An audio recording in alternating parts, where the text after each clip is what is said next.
Let's get you up to speed.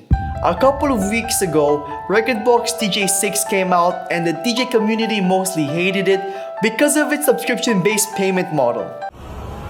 Oh my god! Because of the terrible launch, DJs playing on Rekordbox DJ seemed to loom for a bit, and new owners of Pioneer DJ gear were beginning to think they made the wrong decision.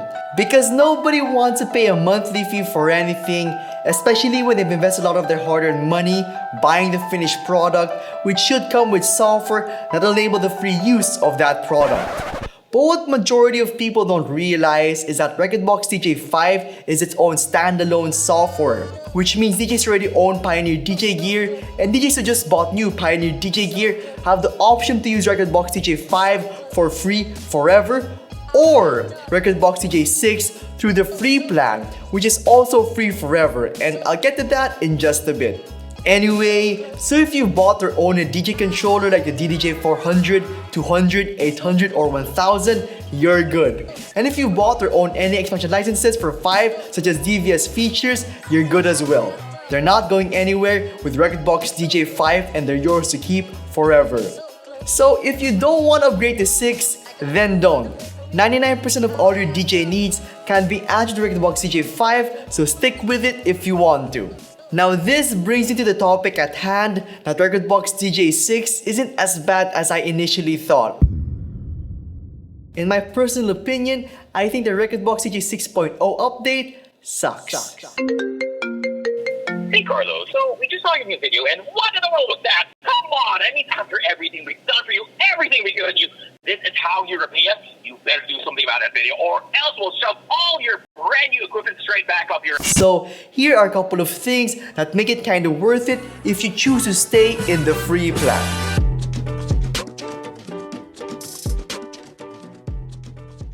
Number 1. Rekordbox DJ 6 is completely free through the free plan, which means you don't have to pay anything or buy anything to use and get the software. You can simply go to the Pioneer DJ website and download Rekordbox DJ 6 and immediately start using it to prep your tracks and even just DJ with just your laptop.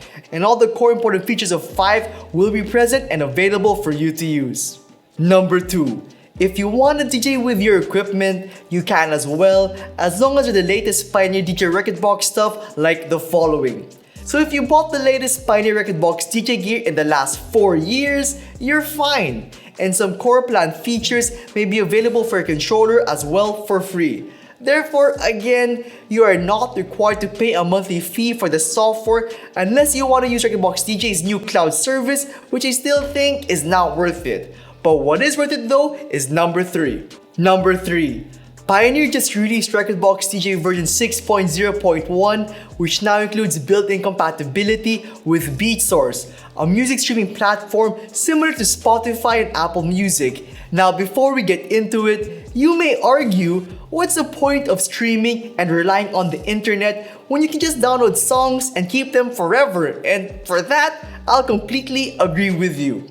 Proper preparation will always trump any DJ challenge you'll come up against. But what about the situations where you're unprepared, where you don't have the track the client requested, or when you forgot to download the latest hit from a pop music superstar, or when you're simply not updated with the latest hits? What about then? So don't think of streaming as a replacement for downloading and keeping music. That'll never happen. Just think of it as a backup and a tool that can complement your way of DJing. Anyway, you can think of Beatsource as your online library of music, and what makes it different from other streaming services are the owners and what they want to provide for the end user.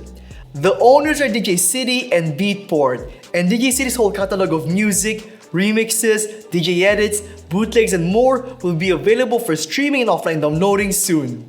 But what is available now though, besides the streamable library of radio edits, are 2 groundbreaking things.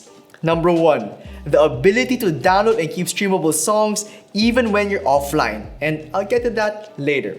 Number 2, the availability to use a multitude of specific DJ playlists available, made by DJs for the purpose of DJing.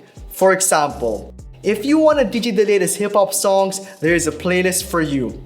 If you want to DJ the best songs of the 2000s, there is a playlist for you. Heck, If you want to DJ the best songs for Mother's Day, there is a playlist for you.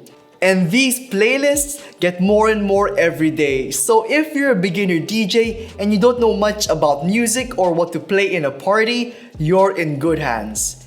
Anyway, like any streaming service, Beatsource has a monthly cost, which I personally think is much more worth it than storing your music online.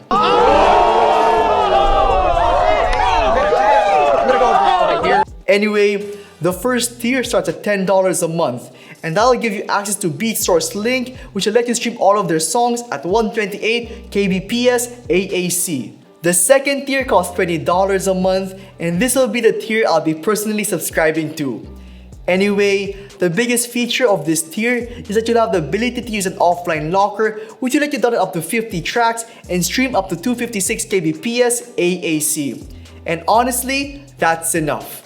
When you do a 1-hour DJ set, at most, you'll probably play between 20 to 30 songs if you let them reach their second chorus.